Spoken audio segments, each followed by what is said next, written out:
Aujourd'hui, j'ai donné le cours ici pour le massage énergétique chez nous à Chantilly Clinique et il y a quelques personnes qui, dans la formation, et il y a une femme qui m'a dit, OK, comment je peux traiter quelqu'un avec l'énergie quand je suis tout le temps stressée?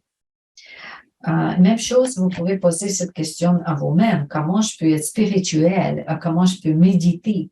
Si le stress quotidien ne laisse pas devenir une personne différente que les personnes stressées. Et je pose une question. Qu'est-ce que c'est le stress?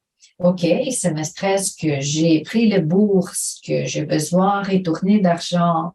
C'est un stress que si je suis une femme d'affaires, je dois planifier mon budget, je dois planifier, vous comprenez, le business, etc. Et oui, je suis dans le soin énergétique, comme on dit, connecté à la spiritualité. Mais quand je suis stressée comme ça et le client déjà sur la table de massage, comment je peux donner les soins si je suis dans cette condition-là ou comment je peux fonctionner différemment? Et j'ai proposé ce type de visualisation, ce type de compréhension. Que oui, tout le monde de nous, on ne peut pas vivre dans les dimensions 5 ou 6 ou 7 ou 9 sans avoir notre corps physique parce que maintenant, nous sommes dans notre dimension avec notre corps physique. Ça, c'est la réalité. Première chose, tu dois accepter ces réalités. Tu ne peux pas juste quitter cette réalité et aller dans l'autre dimension. Oui, tu peux, mais la vie ici termine. Tu es mort. Mais si tu veux rester vivant sur la terre ici, où est-ce qu'il y a le business, où est-ce qu'il y a les finances, où est-ce qu'il y a des affaires, où est-ce qu'il y a des crédits, les bourses et tout ça. Mais tu comprends que c'est simplement une partie de toi. Une partie de toi. OK.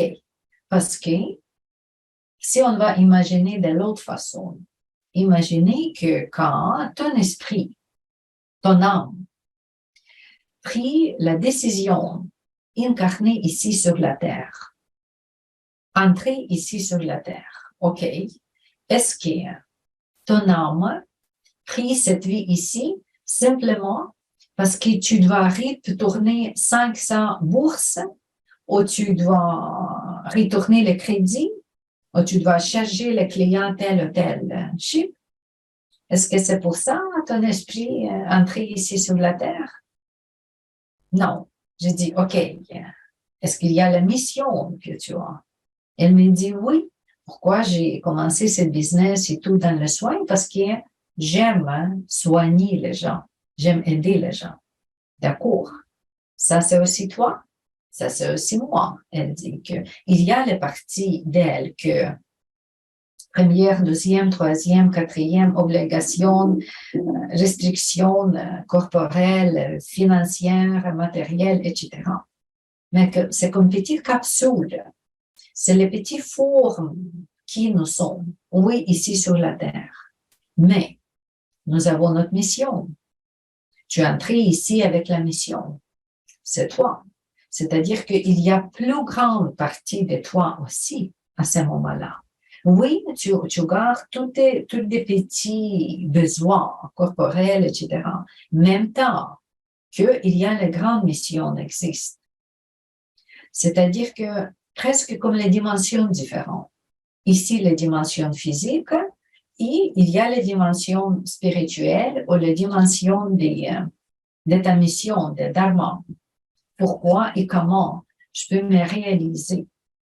Moi, grande, mon esprit, mes talents, mon être, comment je peux me réaliser ici sur la Terre? Et, OK, elle me pose cette question-là, comment je peux gérer les situations que travaille comme soignante et en même temps ne pas stresser les gens. Parce que j'ai dit, pourquoi cette conversation a commencé? J'ai dit, si tu es soignante, tu ne peux pas placer ton stress sur le client. Tu dois être dans les vibrations beaucoup plus haut, beaucoup dans la paix, dans l'harmonie, dans le calme. Seulement dans cette condition-là, tu vas changer la fréquence ou la vibration des clients. Seulement dans ce cas ici, la guérison se place. Et voilà, c'est quelle solution? J'ai dit, regarde, tu as ce type de dualité ou ce type de perspective.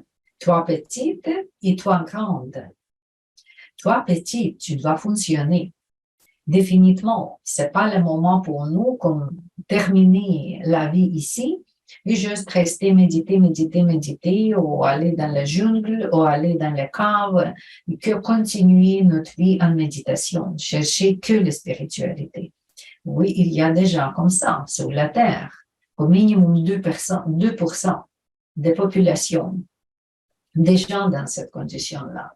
Mais normalement, ce type de gens n'est pas de business, n'est pas de famille, n'est pas de bourse, n'est pas de maison, n'est pas de responsabilité, parce qu'il déjà s'est libéré. La moksha, la libération, est déjà présente dans sa vie. Dans notre vie, non, pas encore. C'est pour ça que nous avons encore cette dualité qui est grave. Ici, je suis sur la Terre et là, il y a moi suprême au moi cosmique. Et finalement, OK, comment régler la situation? Elle me dit, quoi? Qu'est-ce que je dois faire? Définitivement que tu continues à vivre dans la vie quotidienne. OK, payer les bourses, penser à d'autres choses,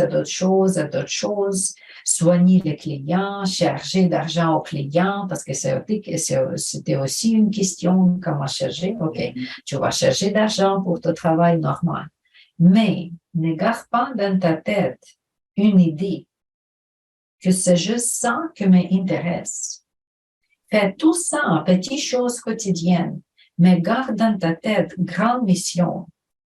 Parce que c'est la mission, c'est le geste que tu fais, c'est le rôle que tu joues, c'est l'intention finalement que dans chaque geste, que fait les différences, dans quel niveau tu existes. Tu ici dans les trois dimensions, très limitées, finance d'argent et quoi d'autre, ou tu vives sur la vie, mais un peu comme les dieux. Un peu comme les saintes, comme plus large, plus grande. Tu vois les situations différentes. Tu vois toi différemment. C'est comme le grand esprit, oui, qui est placé dans le corps physique. Comme le conducteur qui entrait dans la voiture.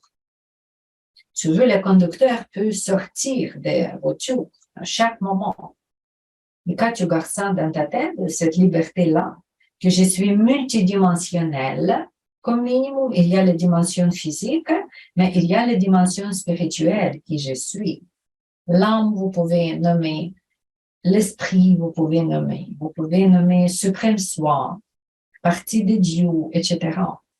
Ça, c'est déjà ouvre la porte dans notre égard que la vie, c'est pas juste 1, 2, 3, 4. Mais il y a 10, 11, 12, 13, etc. Il y a l'autre partie des dimensions, des conditions, encore d'espace finalement, où est-ce que je peux entrer aussi. Et ça, c'est déjà ça, juste cette idée-là, que je suis pas limitée. Ça, c'est déjà une pensée spirituelle. Parce que là, tu es connecté avec ton esprit. Pas juste connecté avec les personnes, avec ego, avec self, avec les besoins. Parce qu'ici, on ne fait connecter qu'avec les besoins. OK, besoins physiques, OK. Et l'esprit, presque pas présent ici, minimum présence. Simplement parler, si quelqu'un a beaucoup de mal physique, tu veux, physiquement, le corps, c'est difficile pour lui à méditer. Aussi quelqu'un faim, aussi quelqu'un besoin de l'eau, aussi, je vais douter qu'il va penser à ce moment-là des dieux, des dièses, de quoi. Comme le physique, oui, nous avons notre besoin physique. Ça, c'est comme primordial sur la Terre. Mais c'est la petite partie de nous. Et en même temps, il y a l'autre partie de nous. Parce que l'âme, esprit, connexion, dimension, présence, espace, changement, réincarnations différentes ou absence d'incarnation, juste être sans forme particulière, quand il n'y a pas aucune forme dedans. Ça, c'est aussi une partie de moi. Et simplement, si tu acceptes ce type d'échelle, ce type de progrès ou ce type de dualité, corps et esprit, OK, voilà, ça c'est déjà la première entrée ou première clé pour les premières portes, la première porte. Après ça, il y a la deuxième, troisième, quatrième, après acceptation, que c'est quoi exactement et comment devenir, comment être là, vraiment être spirituel, comment utiliser cette realme spirituel pleinement. Ça, c'est déjà comme après le deuxième, troisième porte.